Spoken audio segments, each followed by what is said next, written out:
సరే, కాళేశ్వరంతో కామారెడ్డికి ఒరిగిందేమీ లేదు, చుక్క నీరు కూడా ఇయ్యలే. ఏమన్నా అంటే బీఆర్ఎస్ లీడర్లు కంపనోరేసుకొని అరుస్తున్నారు, నా కుటుంబం నుండి దూరం చేసి శునకానందం పొందుతున్నారు. అరే చూస్తున్నారులా, పొడుగు నుంచి పొడుగు దాకా కుటుంబం వెంటనే పడ్డది కవితమ్మ. కాళేశ్వరం ప్రాజెక్టుతో నిజామాబాదు కామారెడ్డి జిల్లాలకు ఒరిగిందేమీ లేదని తెలంగాణ జాగృతి అధ్యక్షురాలు కల్వకుంట్ల కవిత షాకింగ్ కామెంట్స్ చేసిరట.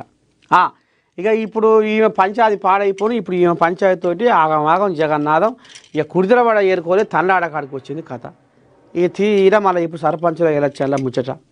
ఇప్పుడు ఏమన్నా అంటే పక్కన ఎక్స్ పార్టీ వాళ్ళు ఊరుకుంటారా, అగో సొంతం మీ శల్య అన్నది చూస్తున్నారులా, సొంతం కేసీరావు కడుపులో పుట్టిన బిడ్డ కవితమ్మ, కేటీ రాములు తోడబుట్టిన శల్యే కవితమ్మ. ఇగో ఏమన్నది ఇంటూరు కదా, కాళేశ్వరంలో అవినీతి అనకుండా దోసక తిన్నారు పీల్చుక తిన్నారు అని నిన్నమన చెప్పింది. ఇప్పుడు కూడా మళ్ళా ఇగో ఈ రకంగా కవితమ్మ మళ్ళా ఉన్న బండారం అంతా బయట పెడుతుంది అనేది ఇప్పుడు రేపు మరి వాళ్ళకు ఎక్స్పర్ట్లకు సందు ఇచ్చే వ్యవహారమే ఉన్నదని ఇప్పుడు బీఆర్ఎస్ కోల్యాగారు కుడిదలబడ ఏరుకోలే తనలాడుతున్నారట. ఇది కథ. కేసీఆర్ది బూటకపు డ్రామా, తెలంగాణ వచ్చింది కేసీఆర్ దీక్ష వల్ల కాదు సోనియా వల్లే, టీపీసీసీ చీఫ్ మహేష్ కుమార్ గౌడ్ కీలక వ్యాఖ్యలు. సరే,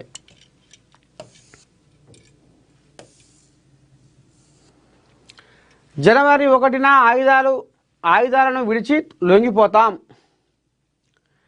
సాయుధ పోరాటం విరమిస్తాం, మావోయిస్టుల లేఖ. మావోయిస్టులు ఊహించని విధంగా కీలక ప్రకటన చేశారు. ఎంఎంసీ అంటే మహారాష్ట్ర, మధ్యప్రదేశ్, ఛత్తీస్గఢ్ జోన్ ప్రతినిధి అనంత్ పేరుతో ఓ లేఖను విడుదల చేశారు.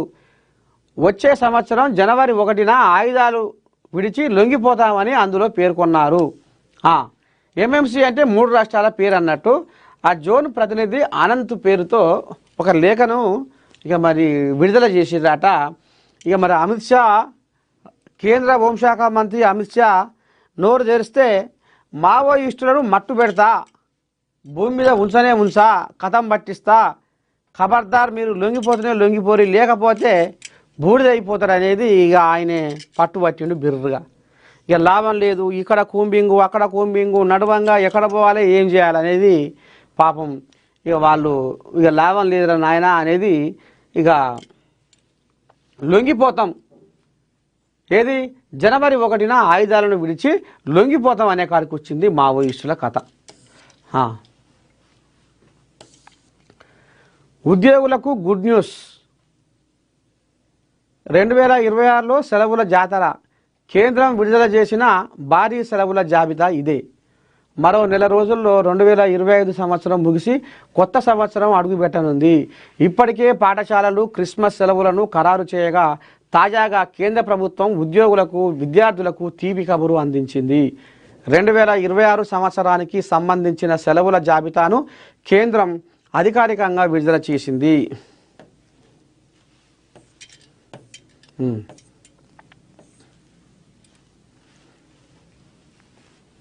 ఇగో జిల్లాలకు సీఎం రేవంత్, పల్లెలకు జూబ్లీ హిల్స్ జోష్, ఎన్నిక ఏదైనా అండగా సీఎం, పల్లెపోరు సమయంలో దూకుడు వ్యూహం, 90% పంచాయతీల్లో గెలిపే టార్గెట్. జూబ్లీ హిల్స్ బైపోల్లో కాంగ్రెస్ పార్టీని ఒంటి చేత్తో గెలిపించిన సీఎం రేవంత్ రెడ్డి ఇప్పుడు పల్లెపోరులో కాంగ్రెస్ మద్దతుదారులు విజయడంక మోగించేందుకు స్కెచ్ రెడీ చేశారు. పల్లెపోరు నామినేషన్ల జోరు ముమ్మరంగా సాగుతుండగా ముఖ్యమంత్రి రేవంత్ రెడ్డి సంచలన టూర్కు రెడీ అయ్యారు. సీఎం పర్యటనకు సంబంధించిన షెడ్యూల్ను తెలంగాణ ముఖ్యమంత్రి కార్యాలయం విడుదల చేసింది. మొత్తం 6 రోజుల పాటు సీఎం జిల్లాల టూరు కొనసాగనుంది. 6 రోజులు 6 జిల్లాల్లో సీఎం రేవంత్ పర్యటించనున్నారు. రాష్ట్రంలోని గ్రామ పంచాయతీల ఎన్నికలు 3 విడతల్లో జరుగుతుండగా డిసెంబర్ 30తో నామినేషన్ల ఘట్టం పూర్తి కానుంది. ఈ నేపథ్యంలో డిసెంబర్ 1 నుండి ప్రచార యాత్రకు సీఎం రెడీ అయ్యారు.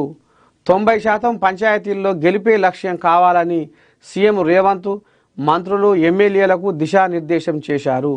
ఇటీవల డీసీసీలతో కాంగ్రెస్ నేతలు కొంత అసంతృప్తిగా ఉన్న నేపథ్యంలో సీఎం పర్యటన మొత్తం క్యాడర్లో జోష్ తీసుకురానుంది.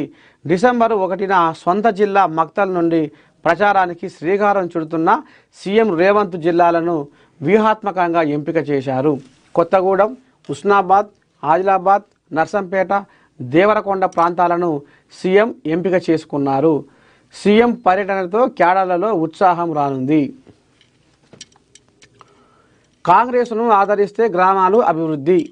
గ్రామ స్థాయి నుంచి బలోపేతమైతేనే రాష్ట్ర అభివృద్ధి సాధ్యమని విశ్వసించే సీఎం రేవంత్ రెడ్డి స్థానిక పాలనలో యువత, మహిళలకు అధిక ప్రాధాన్యత ఇస్తామని ఈ సభల ద్వారా ప్రజలకు సందేశం ఇవ్వనున్నారు. ఆయన పర్యటనలో ప్రకటించే అభివృద్ధి పథకాలు, స్థానిక సమస్యలపై ఆయన దృష్టి సారించడం వలన సర్పంచ్ ఎన్నికలలో ప్రజలు కాంగ్రెస్ పార్టీని ఆదరిస్తే తమ గ్రామాలు అభివృద్ధి చెందుతాయని బలంగా